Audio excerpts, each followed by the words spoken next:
नमस्कार मित्रों, आप सभी का अपने YouTube चैनल पर स्वागत है। रेलवे ग्रुप डी परीक्षा 2022 में लगातार मासिक चक्र से जुड़े प्रश्न पूछे जा रहे हैं। आइए जानते हैं कुछ महत्वपूर्ण तथ्य।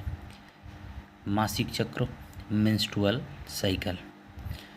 मादा प्राइमेट्स जैसे बंदर, कपि, मनुष्य आदि में अंडाशयों एवं गर्भाशय में होने वाले चक्रीय परिवर्तन को आर्तव चक्र, ऋतुस्राव, रजोधर्म, मासिक धर्म कहा जाता है।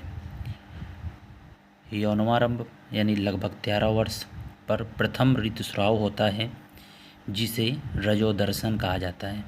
रेलवे ग्रुप डी परीक्षा 2022 में यह प्रश्न पूछा जा चुका है कि प्रथम ऋतुस्राव को क्या कहा जाता है। तो प्रथम ऋतुस्राव क्या कहा जाता है? रजोदर्शन। तो रजोदर्शन को इंग्लिश में क्या कहा जाता है? MENARCHE, मेनार्की, और कहीं कहीं पर मेनार्चे भी बोला जाता है या लिखा मिल जाता है, मेनार्की या मेनार्चे। बात कर लेते हैं। अगला तथ्य भी रेलवे ग्रुप डी में पूछा जा चुका है। स्त्रियों में लगभग 50 वर्ष की आयु में ऋतुस्राव बंद हो जाता है, इसे क्या कहते हैं? तो इसका उत्तर हो जाएगा रजोनिवृत्ति कहते हैं।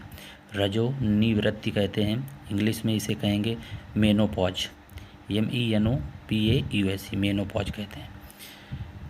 एक स्वस्थ स्त्री में आर्तव चक्र को ही ऋतुस्राव बोलते हैं, देखा आपने पहले। आर्तव चक्र, ऋतुस्राव, रजोधर्म, मासिक धर्म। एक स्वस्थ स्त्री में आर्तव चक्र 28 से 29 दिनों की अवधि के बाद दोहराया जाता है। 28-29 दिनों की अवधि के बाद दोहराया जाता है। एक महत्वपूर्ण तथ्य, नोनोक्सिनोल 9 नामक पदार्थ शुक्राणुनाशक के रूप में प्रयोग किया जाता है, इसको भी याद रखेंगे। अब कुछ तथ्य जानते हैं शुक्राणु या स्पर्म से जुड़े हुए। यह एक सूक्ष्मदर्शीय संरचना है जो 4 भागों में बटी रहती है। कौन कौन से 4 भाग होते हैं? शीर्ष, हेड, ग्रीवा, नेक, मध्यखंड, मिडिल पीस, और पूंछ यानी टेल। शीर्ष, ग्रीवा, मध्यखंड और पूंछ, ये 4 भागों में बटे होते हैं शुक्राणु। शुक्राणु शरीर में लगभग 30 दिनों तक जीवित रहते हैं। शुक्राणु शरीर में कितने दिनों तक जीवित रहते हैं? 30 दिनों तक जीवित रहते हैं। लेकिन मैथुन के बाद स्त्रियों में ये 72 घंटे तक जीवित रहते हैं। मैथुन के बाद स्त्रियों में 72 घंटे तक ही जीवित रहते हैं।